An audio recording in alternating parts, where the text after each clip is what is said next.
두 분 집사님 간증이 너무 마음에 담겨가지고 너무 좋습니다. 여러분 오늘 말씀 안 들어도 이미 은혜 다 받으셨죠? 예, 가실 분은 빨리 가세요. 짧게 오늘 말씀 나누겠습니다. 하나님과 연합이라는 제목입니다. 참 중요할 때에 여호와와 연합하는 중요한 시기가 될 것 같습니다. 최근에 모 방송사에서 방영하는 우영우라는 이상한 변호사에 대한 이야기가 많이 나오고 최근 드라마 출연분에는 지적 장애인의 사랑에 대한 이야기가 나온 것 같습니다. 저희는 TV가 없기 때문에 늘 이런 것을 글로 이렇게 접하게 되어지는데 자세하게 살펴보니까 변호사로서 지적 장애인이 건강한 남성을 만나서 교제를 하는데 과연 그것이 올바른 만남인가에 대한 고민이었던 것 같습니다. 지적 장애인이 사랑하는 것을 정말 남자를 위해 밥값도 대주고 또 남자를 위해서 이런 것도 사주고 하는데 자신은 사랑이라고 하는데 그곳에 상담하시는 분은 사랑이라고 말할지 모르지만 사실은 그게 진짜 사랑인지 구별할 능력은 없습니다. 그런 어떤 이야기들이 펼쳐지는 것 같더라고요. 쉽지 않은 결정인 것 같습니다. 아마 그 지적장애인 스스로는 최선을 다한 사랑이실 텐데 그게 정말 순수한 마음이실 텐데 어떻게 보면 건강한 아니면 상담을 하시는 공부를 하신 분들이 보기에는 결코 스스로 무엇인가가 옳고 그런 것을 분간할 능력이 없다라고 재판을 한다면 판단을 한다면 아마 그분의 마음은 그대로 또 그렇게 부족한 채로 남겨질 것 같아요. 예전에 헉슬리가 말한 불행할 수 있는 권리라는 말이 있었습니다. 사람이 모든 기준에 합당해야 좋은 것이 아니라 좀 부족한 채로 약간은 무엇인가 기준에 도달하지 못하더라도 그 사람의 권리가 존중되어지면 어떨까라는 조심스러운 시도입니다. 아이들 교육도 평균화시키면 교육이 간단하겠지만 좀 그런 기준에 도달하지 못하더라도 그 한 사람 나름대로 살아갈 수 있는 삶을 존중해 주는 사회 말입니다. 저는 오늘 말씀이 우리에게 약간 그렇게 다가오는 것 같습니다. 이 땅에 있으면서 부족하고 연약하지만 그러나 기준에 미치지 못했다고 할지라도 살아갈 수 있는 권리를 하나님은 이 땅에 허락하신 것 아닐까 하는 마음 말입니다. 북쪽에서 북이스라엘과 이방 족속이 연합하여서 남쪽으로 내려오게 되어집니다. 이때 남유다 왕은 불안에 떨 수밖에 없고 그런 염려 속에 있는 이스라엘에게 이사야라는 선지자를 통해서 오히려 그 어려움과 위기 속에서 하나님의 말씀을 듣게 하는 것이 이 서신입니다. 총 66장으로 구성되어 있는데 1장부터 39장까지는 심판에 대한 구체적인 이야기, 왜 그런 일이 생길 수밖에 없었는지를 설명한다면 40장부터 55장까지 그리고 56장부터 66장까지는 저는 두 개의 주제가 딱 버티고 있다고 생각합니다. 앞에 있는 그 40장부터 55장까지의 주제는 종에 대한 이야기입니다. 종에 대한 이야기. 이사야 53장 우리가 잘 알고 있는 고난받는 종이죠. 그분이 우리를 위하여 채찍을 맞으시고 상함을 당하시고 심지어 도살장에 끌려가는 어린 양 같았도다. 우리를 위하여 죽으시는 고난받는 종 메시아를 말하는 것이었습니다. 이 부분이 제2 이사야라면 마지막 제3 이사야 56장부터 시작되어지는 부분에서는 한 사람 종이 아니라 종들의 모임에 대한 이야기를 하시는 것입니다. 즉 메시아로 말미암아 예수 그리스도를 믿게 되어졌을 때 그것은 구원이 일어나게 되어지는 것입니다. 여러분, 우리가 예수 그리스도를 믿으면 구원받게 됩니다. 여러분, 우리가 예수 그리스도를 마음으로 고백하면 누구든지 건지음을 받게 되는 줄로 믿습니다. 좀 이사야적인 메시지로 설명하자면 어떤 자리에 있는 문제보다 나를 건져주시는 메시아가 크십니다. 그래서 메시아는 내가 해결할 수 없는 전쟁의 자리에서도 나를 이끄실 수 있는 하나님이십니다. 오늘 저와 여러분이 그 예수 그리스도로 삶의 출발을 하실 수 있기를 주의 이름으로 축원합니다. 어떤 문제를 볼 때마다요, 그 속에 나의 주님이 계시고 여전히 지금도 나를 건지실 수 있다는 것입니다. 그와 같은 구원이 시작된 사람들에게 함께 살아가는 이 땅의 모든 백성들을 향한 초청이 56장부터 시작되어집니다. 그 종들이 이 땅에서 어떻게 살아가야 되느냐 한다면 여호와와 연합하는 것이 그 출발점이었습니다. 구원받은 자들이 그 어려움 속에서 살아가는 첫 번째 모습이 어떤 모습이 있었냐면, 첫 번째 부류의 사람들이 여호와와 연합하는데, 이 부류의 사람들은 하나님을 굳게 잡은 사람들이라고 소개하고 있습니다. 하나님을 굳게 잡은 사람들이, 나라가 어려워도 하나님을 굳게 잡고 있습니다. 나라가 망해도 하나님을 굳게 잡고 있습니다. 나라가 망해서 끌려가더라도 이들은 하나님을 굳게 잡고 있습니다. 이들이 하나님을 굳게 잡고 있는 구체적인 자리까지도 보여줍니다. 어떻게 굳게 잡고 있습니까? 안식일과 할례라는 것입니다. 성전이 무너져도 이들은 안식일을 지키는 거예요. 율법이 사라진다고 할지라도 그는 율법대로 할례를 그대로 행함으로 그들이 어떤 자리에 서 있는 사람인지를 선명하게 보여주고 있는 것입니다. 안식일을 지켜 더럽히지 아니하며 그의 손을 금하여 모든 악을 행하지 아니하여야 하나니 이와 같이 하는 사람, 이와 같이 굳게 잡는 사람은 복이 있느니라. 아멘. 이 사람들이 대단한 믿음이라서 그랬던 것이 아닌 것 같습니다. 이와 같이 하는 사람, 이와 같이 굳게 잡는 사람이라고 할 때, 이 사람이라는 말이 특별한 단어로 오늘 말씀에 쓰여져 있는데, 에노시라는 평범하면서 약점을 지닌 존재라는 것입니다. 정말 대단한 게 아니라 그냥 일반적인 사람들인데, 이 사람들이 뭐 하냐면 삶의 중심에 안식이라는 자리를 딱 붙잡고 살아가는 것이죠. 조지 나이트라는 사람의 연구에 의하면 당시 강대국이었던 페르시아, 바벨론, 가나안, 애굽, 헬라, 이스라엘을 중심으로 세계 전체 어떤 나라를 살펴보더라도 7날 중에서 하루를 중단하여 일을 쉬는 나라, 아니 하루를 쉬어야 된다고 말하는 어떤 글도 흔적도 존재하지 않는 상황인 것입니다. 모든 나라 중에 지금이야 주일을 지키고 일주일에 하루를 쉬고 이틀을 쉬는 게 당연하지만, 당시에는 어떤 나라도 하루를 쉰다라고는 한 번도 생각해 본 적이 없는 나라들 가운데 이스라엘, 그 중에 굳게 붙잡은 이 사람들은 하루를 안식일로 지키고 시간 자체를 쉬며 살아가고 있습니다. 왜 그러냐면 조지 나이트의 설명에 의하면 그들은 그 가운데 가르침을 받아서 하나님 중심의 신앙으로 살 수 있게 되었다라고 표현하고 있습니다. 모든 사람이 그렇게 하지 않는 가운데 그렇게 하는 이유는 이 사람들의 심지가 굳어서나 대단한 믿음의 소유자가 아니라 이들은 계속된 가르침을 받아서 그 가르침으로 말미암아 안식일을 지키며 살게 되었던 그런 모습을 보여주고 있는 것입니다. 참 놀랍죠? 이것을 오늘날에 그대로 비교하면 여러분, 우리가 살아가는 삶에 어떤 사람들은 믿음의 자리를 어떤 어려움이 오고 환난이 오더라도 흔들림 없이 굳게 붙잡고 살아가는 사람들이 있습니다. 저는 정말 그런 믿음의 선배들이 귀하다고 생각되어집니다.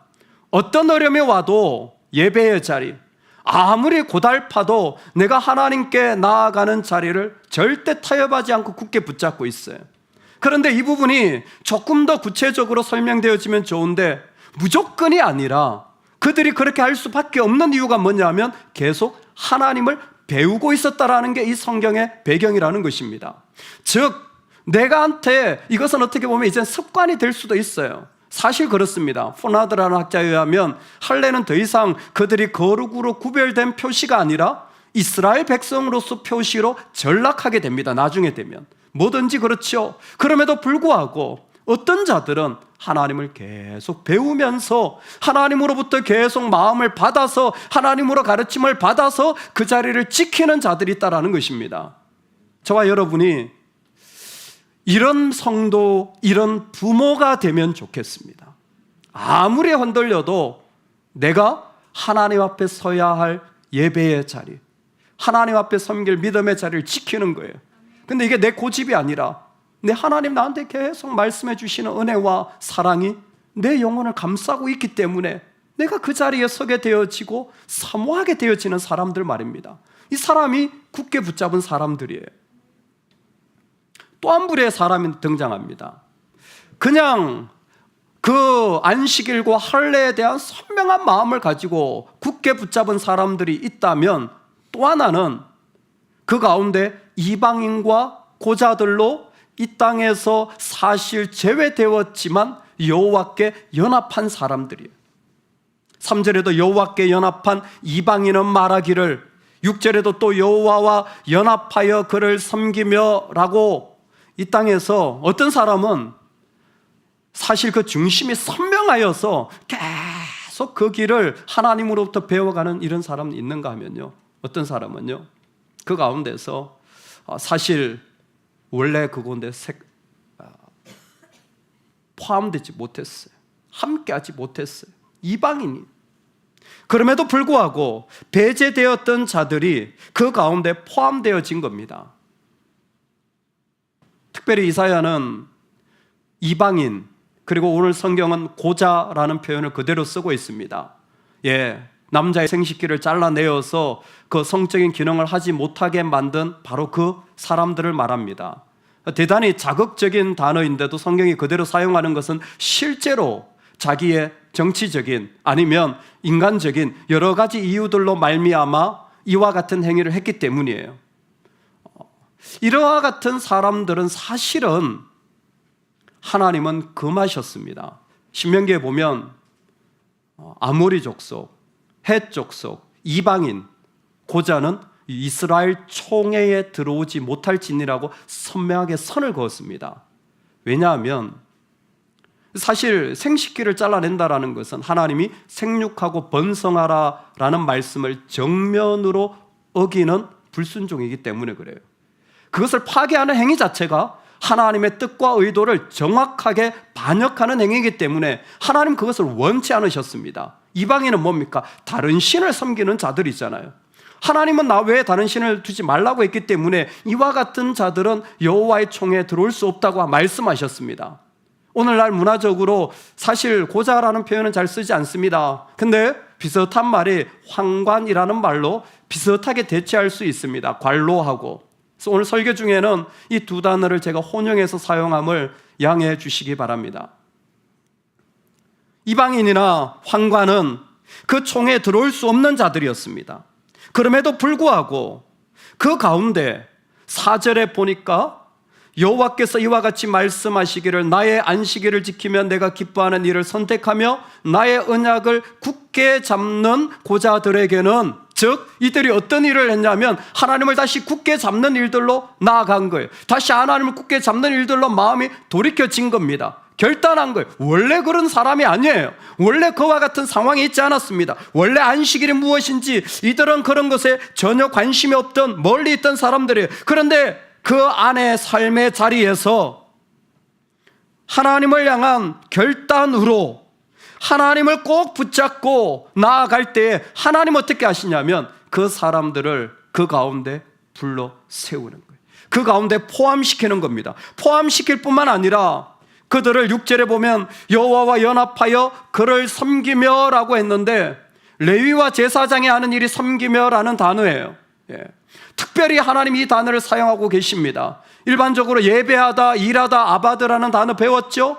근데 섬기다라는 단어가 아바드와 또 하나가 이 샤라트라는 이 섬기다라는 단어를 지금 이들에게 쓰고 있습니다. 샤라트라는 단어는 오직 레위와 제사장에게만 써요. 같은 예배지만 이건 레위와 제사장만이 드리는 예배가 샤라트입니다. 이것은 나중에 66장에 이스라엘 백성과 온 세상에 구원받은 백성들이 모여 하나님을 찬송할 때 섬기는 모습이 바로 이 모습이에요. 하나님은 온 이 땅의 사람들을 자신의 제사장으로 삼아서 부를 때 사용하는데 지금 누구에게 이 말을 쓰냐면 바로 이방인과 환관들에게, 그들을 불러서 하나님 이 자리에 지금 세우고 계시다라는 겁니다. 하나님이 그들을 품어서 하나님 나라에 함께 하기를 원하고 계시다라는 겁니다. 여러분, 오늘 이 말씀이 우리의 삶에 참 중요하게 여겨져야 합니다. 지금 하나님이 선포하시는 것이 언제냐면 지금이 여호와와 연합할 때라는 거예요. 지금 여호와와 연합할 때라는 거예요. 내가 멀리 있든지 아니면 내가 무엇인가를 강하게 붙잡고 있었든지 지금 우리는 다시 하나님으로 연합하여 나아갈 시점에 부름을 받았다라는 겁니다. 내가 믿는 자라면. 그 마음이 뭡니까? 하나님 인정, 하나님 기뻐하시는 것으로 내가 기뻐하는 여호와의 성산에 같이 하나님 앞에 세움받는 것을 즐거워하는 거죠. 여러분, 내 인생의 가장 큰 기쁨이 주님이 나를 기뻐하시고 주님이 즐거워하시는 것으로, 하나님이 좋아하시는 것으로 내 영혼의 중심을 삼는 삶이 지금 이제 우리에게 선포되어지고 시작되어야 할 때라는 것입니다. 할렐루야. 지난번에 혹시 기억하실지 모르겠지만 제 아들이 학교에서 부모님과 친밀도 조사를 했는데 엄마와 아들과의 친밀도는 85점, 85점짜리. 저는 99점 나온 아버지입니다. 99점이 나왔어요. 근데 99점이 나온 이후에 약간 제가 좀 달라진 게 신경이 쓰이더라고요. 99점을 유지하고 싶은 마음, 여전히 좋은 아버지가 되고 싶은 마음, 아들에게 인정받고 싶은 거죠. 그래서 웬만하면 무슨 이야기를 해도 아들 괜찮아, 문제 없어. 며칠 전에는 친구들을 데리고 와서 뭐 파자마 파티라는데 뭐 말도 안 되는 거예요. 새벽까지 잠을 잘 수가, 새벽 4시 반까지 잠도 안 자고 에어컨을 빵빵, 집이 냉장고예요. 새벽 4시 반까지 냉장고를 틀어. 제가 새벽기도 나오려니까 집이 냉장고예요. 어이가 없는 것은 그렇게 냉장고를 만들어놓고 이불을 덮고 있더라고요. 아들 전기 좀 아끼자, 괜찮아? 왠지 좀 그래야 될 것 같은 이 부담감. 인정받고 싶은 거예요. 내 자식이라도 인정받고 싶은 거. 근데 있잖아요, 하나님께 인정받고 싶어하는 마음들, 그 사람들이 바로 여기에 있는 거예요. 하나님을 기뻐하는 마음으로 살아가려고 하는 사람들, 바로 그 사람들을 지금 하나님 모으고 계신 겁니다. 어떻게 내가 하나님 기뻐하는 삶을 살아가는 것일까요? 저는 이 말씀이 대단히 구체적이라고 생각합니다. 하나님은 지금 이제 우리를 이 땅에서 세우셔서 멀티내셔널한 모임으로 만들어가고 계신 줄로 믿습니다.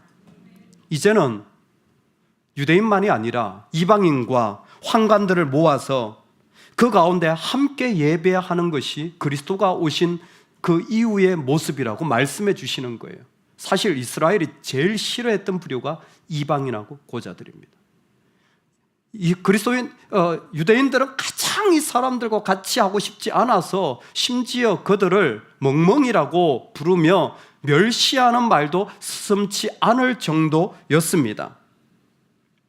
그럼에도 불구하고 하나님은 그들과 같이 있어서 함께 예배하는 공동체를 이제는 세워나가야 한다라는 것입니다.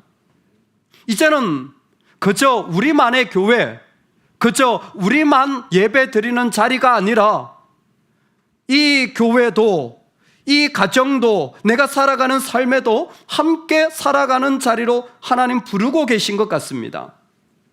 놀랍게도 이방인과 환관들을 여호와의 성산에 부르신 하나님은 예수 그리스도가 오시고 그 은혜로 말미암아 구원받은 초대교회 7 대표들이 믿음으로 사역을 해나갈 때 모습을 사도행전에 그대로 기록해 주고 있습니다. 그 중에 7 일꾼 가운데 한 명이었던 빌립이 예루살렘에서부터 하나님의 지시하심을 따라 걸어 내려갈 때에 그 중에 누구를 만나냐면 에디오피아 어떤 사람이죠?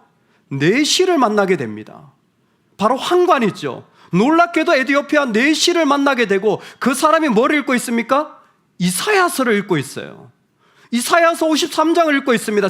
두 번째 이 선지서에 이사야서에 나오는 종의 이야기죠. 스토리 중에 그 종이 누구인지가 궁금한 거예요. 그때 빌립을 통하여 바로 그가 예수 그리스도임을 알게 될 때에 그 사람이 그 자리에서 세례받게 되어집니다. 세례받는다라는 것은 교회의 하나의 구성원이 되었다라는 것이죠. 흑인이었습니다. 그런 내시였습니다. 참고로 에디오피아는 지금 우리가 생각하는 에디오피아가 아닙니다. 당시 애굽 남쪽에 있는 지금으로 치면 수단 지역을 말합니다. 어쨌든 피부가 달라요. 하지만 이미 하나님은 너무나 다른 그들이 함께 예배하는 것이 조금도 어렵지 않은 공동체를 시작하신 것입니다. 그렇다면 정치적 견해가 다른, 그렇다면 삶의 습관이 다른, 그렇다면 약속을 지키지 않는, 거짓말하는, 나는 도무지 같이 있을 수 없는 사람들과 함께 하라고 하나님은 교회를 세우신 것 아니겠습니까? 무엇보다 멀티내셔널한 인종의 핵심이 아니라 먼저 자기의 중심을 붙잡았던 사람이든 이방인이든 그들은 모두 어떤 사람이냐면 성산에 오르는 자들이었습니다. 그들은 근본적으로 하나님으로부터 가르침을 받아서 그곳에 올라가 그 하나님을 예배하는 자들이었고, 그 성산을 오늘 성경에서는 만민이 기도하는 집이라고 표현하고 있습니다. 만민이 기도하는 집이라는 것은 어떤 사람들이든지 와서 제사할 수 있는 장소다라는 의미도 있겠지만, 더욱 중요한 것은 하나님이 지금 이방인들과 환관들을 불러 그들에게 제사를 명하시고 예배를 같이 하기를 원하시는 것은 이 자리가 하나님의 임재를 경험하는 자리가 되기를 원했기 때문입니다. 만민이 기도하는 집이라는 것은 단순히 예배의 형태가 있는 곳이 아니라 하나님을 기뻐하고 누리는 자리로 지금 세워지고 있다는 거예요. 그리고 그것을 이사야 자신은 이미 경험했습니다. 이사야서를 시작하며 나는 부정합니다. 뭐가? 입술이 부정합니다. 그랬더니 어떻게 했습니까? 제단 숯불을 입술에 댔더니 정결함을 받았어요. 이게 제단 사역이라고 불려집니다. 구체적으로 제단 자체가 이미 나의 모든 정결함과 나의 부정함과 생각들을 다 씻어버리는 영적인 경험을 하게 된 것입니다. 하나님 앞에 나아갈 때 그 예배 자리에 있는 게 아니라 그 하나님 나를 완전히 씻어버리는 은혜를 경험하게 된 거예요. 그랬을 때에 그는 비로소 선지자로 말할 수 없는 기쁨의 자리를 선포할 수 있게 되어진 겁니다. 그게 성산에 오르는 거예요. 이제는 멀티내셔널하게 우리가 함께 성산에 오르는 자리가 필요한 겁니다. 초대교회의 전도 방식에 대한 연구가 최근에 발표된 것 중에 성서가 정경화되는 과정은 사실 AD 100년 이후입니다. 근데 예수님의 생애는 33년이었으니까 그 중에 한 5, 60년 동안은 성서가 존재하지 않았습니다. 일반적으로 사도들이 직접 얘기한 구전이 전달되었고 그것을 그대로 외워서 성도들은 신앙생활을 했던 것으로 파악하고 있습니다. 그걸 속사도라고 부르고 교부시대라고 부르는 흔적이 지금도 남아있기 때문입니다. 당시는 오늘 같은 교회가 없습니다. 핍박 가운데 감옥에 지하에 들어갔든지 아니면 가정집을 옮겨 다니며 예배를 했든지 등의 형태였기 때문에 교회가 존재하는, 그러니까 전도를 해야 되는데 전도를 어떻게 합니까? 성경이 있으면 자 말씀을 읽읍시다. 교회가 있으면 같이 교회 갑시다. 이렇게 하잖아요. 근데 그때는 전도를 이렇게 할 수가 없는 거예요. 전도를 어떻게 했을까요? 사도신경으로 전도를 한 겁니다. 우리가 예배 시간에 처음에 고백하는 사도신경 말입니다. 이 사도신경은 초대 성도들의 신앙의 고백을 그대로 오늘날 같이 반복해서 하는 거예요. 여러분, 사도신경을 안 하면 이단입니다. 뭐 사도신경 사람이 만든 건데 주기도문도 아닌데 꼭 해야 됩니까? 그 얘기는 꼭 이런 것 같아요. 찬양은 사람이 만들었는데 꼭 해야 됩니까? 여러분, 사도신경을 왜 고백해야 되는 줄 아세요? 그게 사도신경이기 때문에, 전통이기 때문에 아닙니다.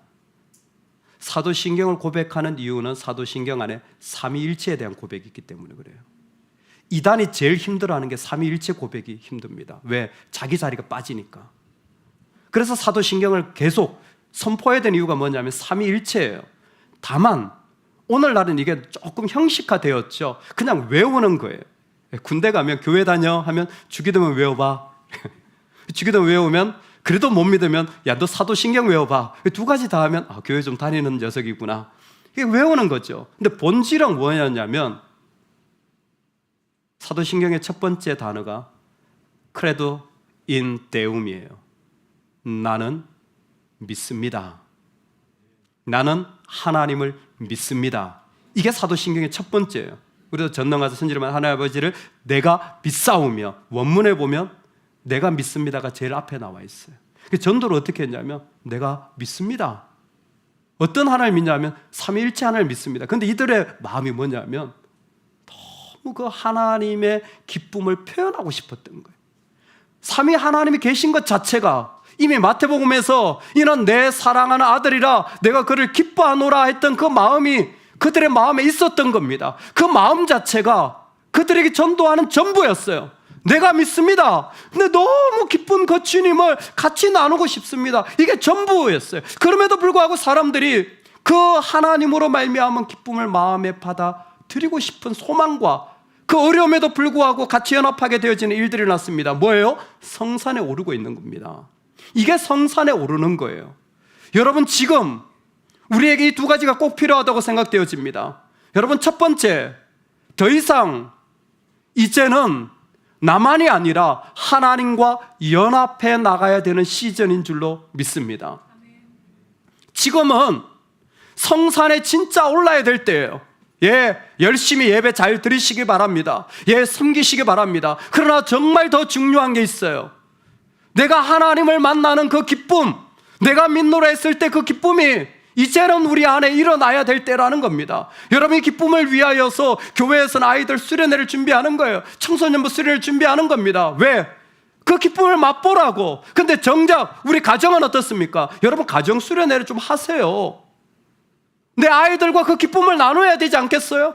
맛있는 거 좋은 거 여행 다니지 말고 그 가운데 내가 주님을 믿는 기쁨을 그 가운데서 함께 나누는 것, 그게 원래 신앙이에요.